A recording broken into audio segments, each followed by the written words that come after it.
Things were more beautiful than I could ever imagine. It was past anything that I would believe that it would be like. The colors were so alive that the most beautiful day on earth is just a reflection of those colors.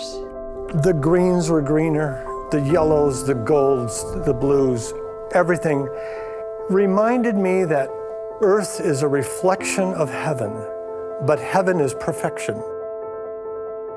So one of the commonalities of near-death experiences is they experience beauty in new dimensions of time and space. Flowers, trees, mountains, forests, in colors more vibrant than we can imagine. And they are not limited in their experience of beauty like we are here. And now I'm flying like an airplane, coming in, slowing down, descending, and I get this incredible airborne view of the holy city of God.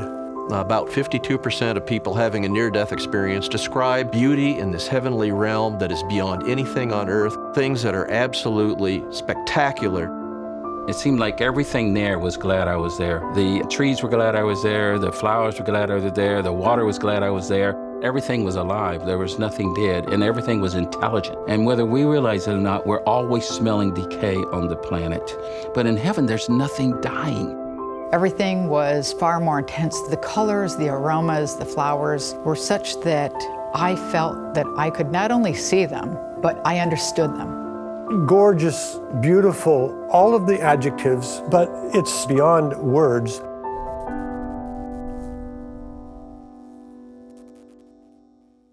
Hey, welcome back to the What's Afterlife conversation. You know, if you weren't here, in week 1, we looked at the evidence for whether these people are truly dead. And then last week, we took a look at how they talk about relational reunions, that when they have these near-death experiences, they see loved ones. We also looked at this fascinating correlation that when I studied the world's religions and what they say about the life to come, of the 40 very specific descriptions that I found NDEers saying, a full 38 out of the 40 are reported in the Jewish scriptures and the Christian scriptures. I find that fascinating. How did the Jewish prophets and Jesus know what modern NDEers would say?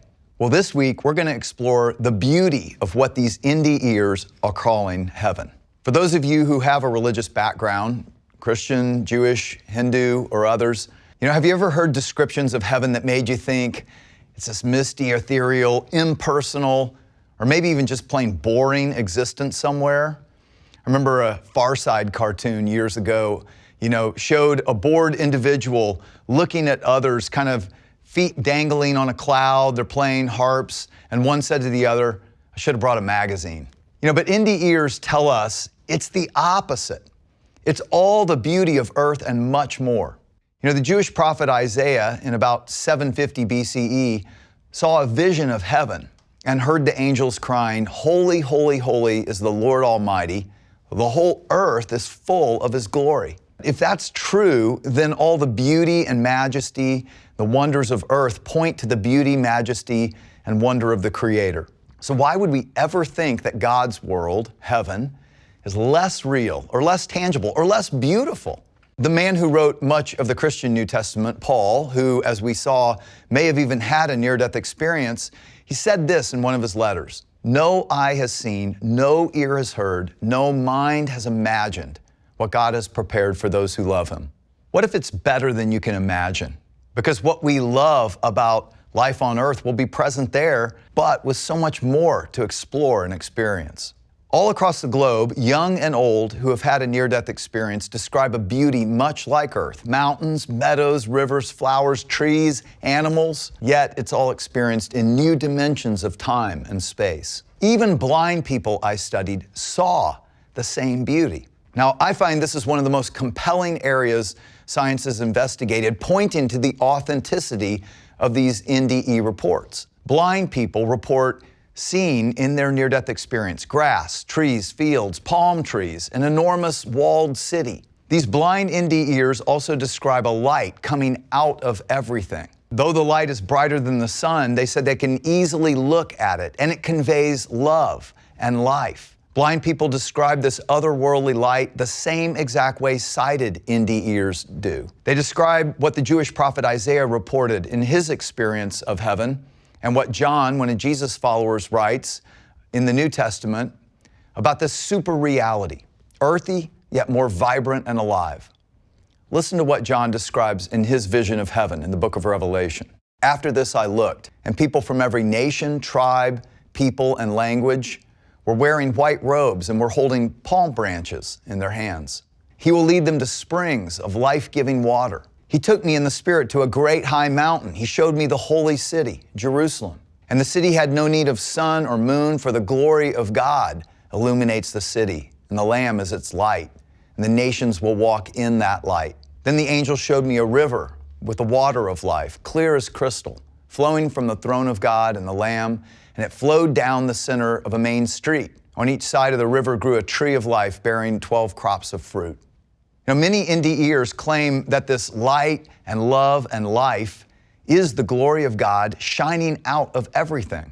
That's why the color spectrum that NDEers report seeing is so far beyond the sun's color spectrum, because it's the light of God that people are walking in. But how in the world would a blind person ever know that?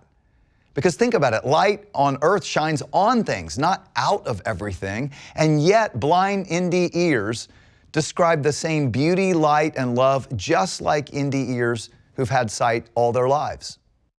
My eyes were obviously completely enhanced, completely strengthened. In my survey, 74.4% reported heightened senses. They were actually able to see much more clearly than in earthly life. Even people with severely impaired vision or blindness were able to see with perfect vision in their near-death experience. I could see something infinitely far away as if it was right in front of me. I could see the trees and the flowers, and I could see every detail. I could see every individual blade of grass. In heaven, we can hear it all, take in it all, just like we can all the sights of heaven, the aromas of heaven, which are sweet and overwhelming. It's a buffet for the senses. It's a sensory explosion. It seemed like all my senses took on the other attributes of the senses. So even though I could hear it, it seemed like I could also see it with my hearing. People talk about how their experience on the other side is more lucid, more aware, more conscious, not just 5 senses. Some describe it as having 50 senses. It's life, but it's life without the limitations that we've experienced. It's almost like I was gliding like on a people mover that you have in the airport or something like that. And there was a pathway that was laid before me. And so I started moving in that direction. There was some sort of shift in terms of time or dimension. I was in this experience for what felt to me like many, many, many hours. But in fact, the entire thing was probably 30 minutes. There in heaven, time is there to serve, not to be served like it is here on earth.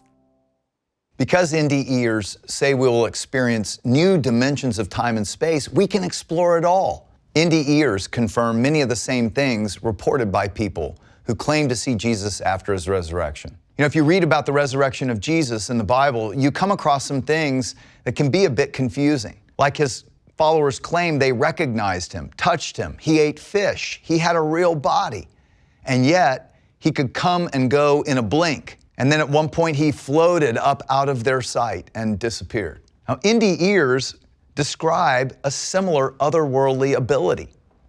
So imagine if this is true. What if the world to come will look familiar on one level, but be expanded into new dimensions of time and space? Imagine the possibilities. And time is different too, NDEers commonly report. Not just one-dimensional, but 1,000 years is like a day. A day is like 1,000 years, they'll say. Just like Peter, one of Jesus' followers, writes in the New Testament.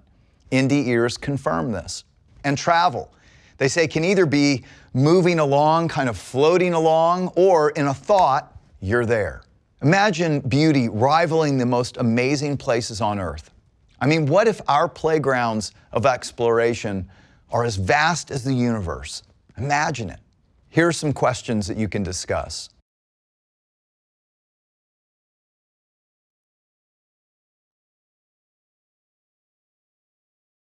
Well, I hope you're enjoying the conversation. I have a final thought on the beauty of heaven. You know, life here, while beautiful in places, is very broken too. Marred by deadly weather, natural disasters, pollution, decay. And Paul in the New Testament reflects on why earth is so difficult. He says, with eager hope, the creation looks forward to the day when it will join God's children in glorious freedom from death and decay. For we know that all creation has been groaning, as in the pains of childbirth, right up to the present time. You know, this earth and all its beauty labors in famine, disease, death, chaos. So just imagine creation as it was meant to be under God's leadership. But why has God done things this way? I mean, what is God thinking? And who is this God in D-Eater's experience? Well, join us next week as we hear from them about the God of light and love. This light was shining over my shoulders. Brighter than any light I've ever seen, even the sun. This was really a light born out of love. I knew I was in the presence of God.